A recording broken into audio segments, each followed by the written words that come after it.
Whoa, what's good, people? This your boy Quentin, aka Itchy. You're now tuned into a brand new episode of Locker Room Sports Multimedia. You can find us on social media, on Twitter, Instagram, Facebook, all that good stuff. I got some of the handles right up here for y'all. Y'all can check us out. You can also check us out on the internet. We have our own website. I'm going to leave a link for y'all in the description of this video. So without further ado, I want to get straight into all this good, juicy content. So, over the past 24 hours, Jackson State, they've had the entire sports world a buzz. And for those who don't already know, they introduced Deion Sanders as their 21st head coach. Of course, y'all know Deion Sanders is widely regarded as one of the best defenders in NFL history, certainly one of the best defensive backs. He's a widely popular player across several generations. You know, tons of people look up to him, and he's real flashy, and kind of razzle dazzle.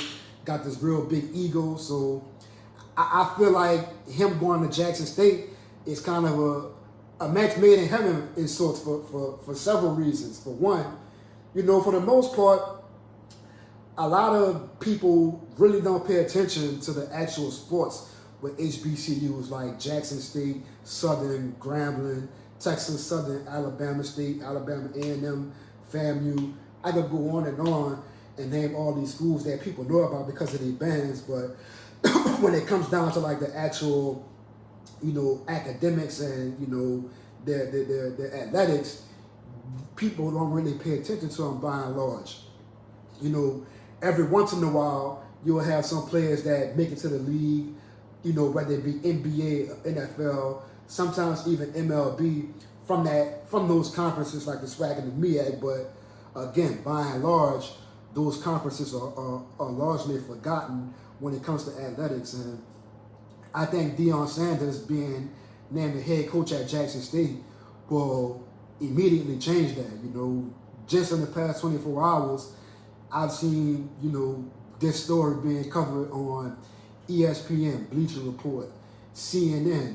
I've heard it on, a lot of national radio stations like The Breakfast Club and, other major prominent media platforms. So just in the past 24 hours, just him being announced as the coach has generated a lot of buzz. So in that sense, it's really good. And I think it's going to bring a lot of exposure to Jackson State as well as other HBCUs, especially in light of everything going on with the climate of the country with, all the police brutality, all the police shootings of black people and whatnot. And there being a call for a lot of prominent athletes to transfer from PWIs to HBCUs and for a lot of the elite high school prospects to seriously consider HBCUs. And I'm going to touch on that in a minute and how it correlates to Deion being named the head coach. But, for now, I want to focus on like the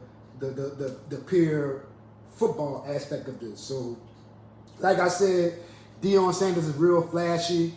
He's been proven to be a winner pretty much everywhere he's been in his sporting life thus far. Dating back to his college days at Florida State, where I believe he won the national championship. He got an NFL, had some early success with the Atlanta Falcons. Things didn't work out there, so he ended up going to the 49ers, won a Super Bowl there. Next year went to Dallas, won a Super Bowl there, and then he finished his career in Baltimore with the Ravens. So, and even after that, he's had a prominent broadcasting career with CBS and the NFL Network, and also being an assistant coach for his son's high school football team. So, excuse me for a moment. So yeah, he's been proven to be a winner. But coaching in college is a whole different ball game. And the reason I say that is because a lot of college head coaches, they start as graduate assistants and they work their way up the tree. And in a way, well, not in a way, Deion Sanders essentially skipped that entire process. He's going from a high school assistant coach straight to a college head coach. So, I'm going to be rooting for him, but he's going to definitely have an uphill battle to get up, because the past 4 years, Jackson State football team hasn't been good at all. I want to say the past 4 years they finished 4-8, 5-5, and they finished 3-8 2 years in a row. So he definitely gonna have to get in there and change the culture and turn that around. And it's one thing to go on there and, you know, while everybody over in the press conference, and I'm gonna show y'all a little footage from the press conference where, you know, he brought the band out, he put in the gym in the Cadillac Escalade. And, you know, he say all the right things, but, you know, once that press conference is over, you have to actually, you know, get in a football ops building and put the work in, and, you know, get these guys to buy into what you're selling, because these guys, you know, they've been playing football all their lives too, and they're looking to you for guidance because they know that you're a proven winner, so they're going to follow your lead. So, like I said, you're going to have to get in there, change the culture, you know, turn those guys into winners. And I don't know if y'all know this, but the swag ain't no pushover, you know. It's a reason that Jackson State been, you know, under 500 3 of the past 4 years. You got schools like Alcorn, Southern, Alabama State, Alabama A&M, that even Grambling that have, you know, pretty good football teams. So you can't just say, man, look, I'm Deion Sanders and, you know, shit gonna happen for you. That's not how it go. But I'm pretty sure that Deion Sanders, I'm pretty sure he knows that, and he's gonna be willing to, you know, put the work in. I just hope that he's successful, and I hope he's smart enough to put guys on his coaching staff to, you know, kind of compensate for where he might lack at. Because, you know, I'm not a coach myself, but, you know, from me watching football, I pretty much know that you can't just wake up one day and say, I'm going to be a coach and be successful. And one of the prime examples of that will be LSU head coach Ed Orgeron. You know, he's a defending national champion, but, you know, those first couple of years for him was rough. And it took him a while to figure out that, hey, you know, I got to get guys around me that know what they're doing and that could, you know, kind of help me out where I'm weak at. So I just hope that, you know, Deion Sanders is smart enough to kind of follow in those footsteps, and I wish him a lot of success at Jackson State. Now, another thing I was going to kind of touch on with this whole situation was, you know, I think with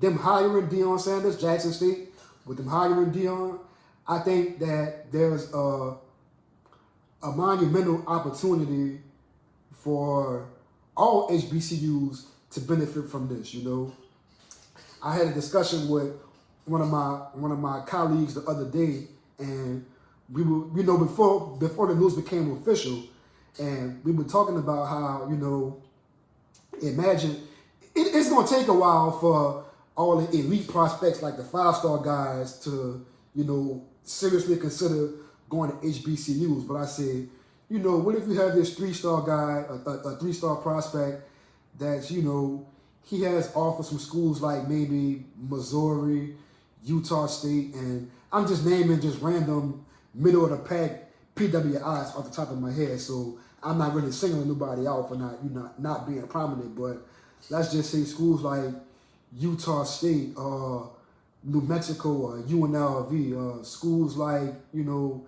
Akron or something. You know, what if those schools offer you a scholarship?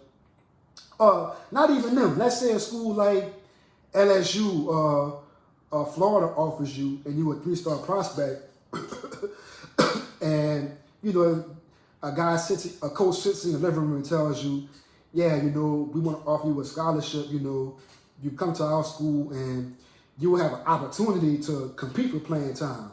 But 9 times out of 10, that guy might know, hey, I might end up sitting on the bench for 2.5, maybe 3 years before I get my shot. Now think about on the other end of the spectrum, you got Deion Sanders, a bona fide NFL Hall of Famer, one of the most popular players in NFL history. He come on the other side, he comes sit in your living room and he tell you, hey man, come to Jackson State.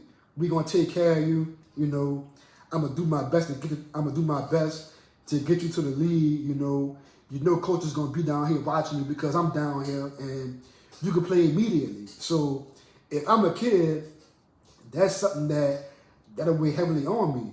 Do I want to go to a school like, LSU or Auburn or Ohio State, Michigan, Florida, USC, and sit on the bench for 2 or 3 years? Do I want to go to Jackson State or Southern or Alabama State and play immediately, get my shine on and potentially still get to the NFL because I have quality coaching now? The facilities might not be the same, but I've always been a believer of, wherever the talent goes, the money follows. So if you're good enough and the product is good enough, then people are gonna find you, and the money gonna find you as well. So, I mean, that's kind of the dilemma that I've been faced with. Not me personally, but that I've been kind of pondering over. So I think over the next couple of years, these kids are gonna have a serious decision to make, and I think Jackson State hiring Deion Sanders was a big monumental step in HBCUs closing that gap and getting some of the prominent athletes, and that's pretty much my take on that. And aside from that, man, best of luck to Deion Sanders. I wish you nothing but success at Jackson State, except when you play Alabama State, my other mine. So outside of that, man, good luck, and I drink to that.